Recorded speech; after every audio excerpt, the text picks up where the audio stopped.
On Understanding Benevolence by Cheng Yi. Those engaged in learning must first understand benevolence. Benevolence is to be completely and thoroughly one substance with all things. Righteousness, propriety, wisdom, and faithfulness all are manifestations of benevolence. Once you get this pattern, all that remains is to preserve it through sincerity and reverential attention. There is no need for caution or restraint, no need for inquiry or investigation. If one becomes lax, then there is a need to be on guard. If one is not lax, why would one need to be on guard? While one has yet to grasp this pattern, there is a need for inquiry and investigation. If one has preserved benevolence for a long time, one naturally will understand. Why would one need inquiry and investigation? This way is not opposed to anything. The word great is inadequate to describe it. The functions of everything within heaven and earth are my functions. Mengzi said, "The myriad things are all complete within us. I must examine myself and discover sincerity. Then I will experience the greatest of joys. If I look within and find a lack of sincerity, it will be as if there is something standing in opposition to me. If I try to bring myself and what opposes me together, in the end I will fail. How could I possibly experience joy?" The point of Zhangzai's The Western Inscription is to provide a thorough account of the substance of benevolence. If one preserves benevolence in this way, then what else is there to do? Mengzi said, "One must work at it, but do not aim at it directly. Let the mind not forget, but do not help it grow." Never exerting even the slightest effort, this was his way of preserving benevolence. If one preserves it, one will bring the self together with all the things of the world.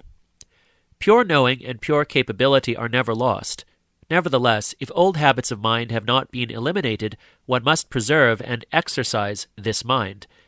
After some time, one then will succeed in casting out old habits. This pattern is concise and simple. The only worry is that one will not be able to hold on to it. Once, though, one succeeds in embodying benevolence and experiencing its joy, one no longer will worry about being unable to hold on to it. Letter on Calming the Nature by Cheng Yi.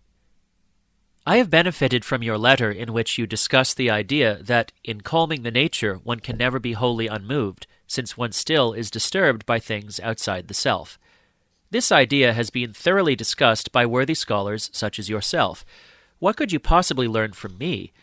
Nevertheless, I have thought the matter through and make bold to share my ideas. What is called calmness is to remain calm whether in movement or at rest. There is no going after things, no welcoming things, no inside, no outside. If one regards exterior things as outside the self and sees them dragging one away and one following after them, this is to regard one's own nature as having an inside and an outside. Moreover, if one's nature can follow after things, roaming outside the self, then while it is outside, what remains inside? This is to try cutting off outside temptations without understanding that one's nature is without inside and outside. Once one regards inside and outside as separate roots of one's nature, how can one possibly talk about being calm? The constant pattern of heaven and earth is that their mind is within all the myriad things, and so they have no mind of their own. The constant pattern of sages is that their feelings appropriately accord with the myriad affairs, and so they are without feelings of their own. And so, in the learning of cultivated individuals, nothing is more important than being broad and impartial, and to respond appropriately to things as they arrive.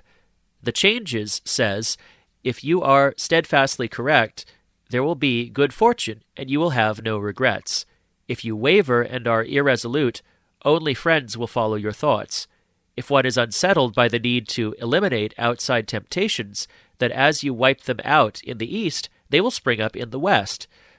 It is not just that time is insufficient, but since their source is inexhaustible, there is no way one ever could possibly eliminate them." Each of the feelings of human beings has its own deluding obsession, and so none can fully accord with the way. The main sources of difficulty are self-centeredness and relying on cleverness. If one is self-centered, one cannot regard action as natural. If one relies on cleverness, one cannot regard enlightenment as spontaneous. Now, to seek to reflect a realm devoid of things with a mind that hates external things is like looking for one's reflection in the back of a mirror. The Changes says, resting on one's back, one loses a sense of oneself. Walking through one's courtyard, one fails to see others. Mengzi also says, what I so dislike about clever people is their tendency to bore through to their conclusions. Better than rejecting what is outside and affirming what is within is to forget both outside and inside. If you forget both, you will be placid and relaxed. Relaxed, you will become calm. Calm, you will become enlightened. Enlightened, how could you be troubled by the need to respond to things? The joy of sages is the joy that is appropriate in response to things. The anger of sages is the anger that is appropriate in response to things. This is why the joy and anger of sages is not tied to their minds, but to things. In light of this, how could a sage ever fail to respond to things? How could one reject following after what is outside and approve of seeking what is within? Now, do we not see that there is a great difference between self-centered or clever joy and anger and the correct and proper joy and anger of sages?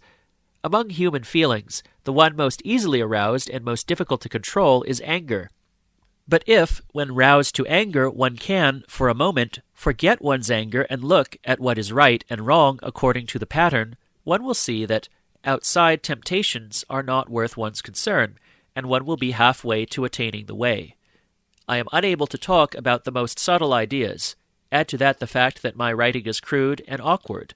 Moreover, I have been busy with my official duties and so have not been able to think these things through carefully. I look forward to your reply to know what I have gotten right and wrong. I believe, though, that in regard to the main issues I am close to being correct. The ancients thought it wrong to seek afar when the way is near at hand. Only someone with your intelligence and insight can decide these issues.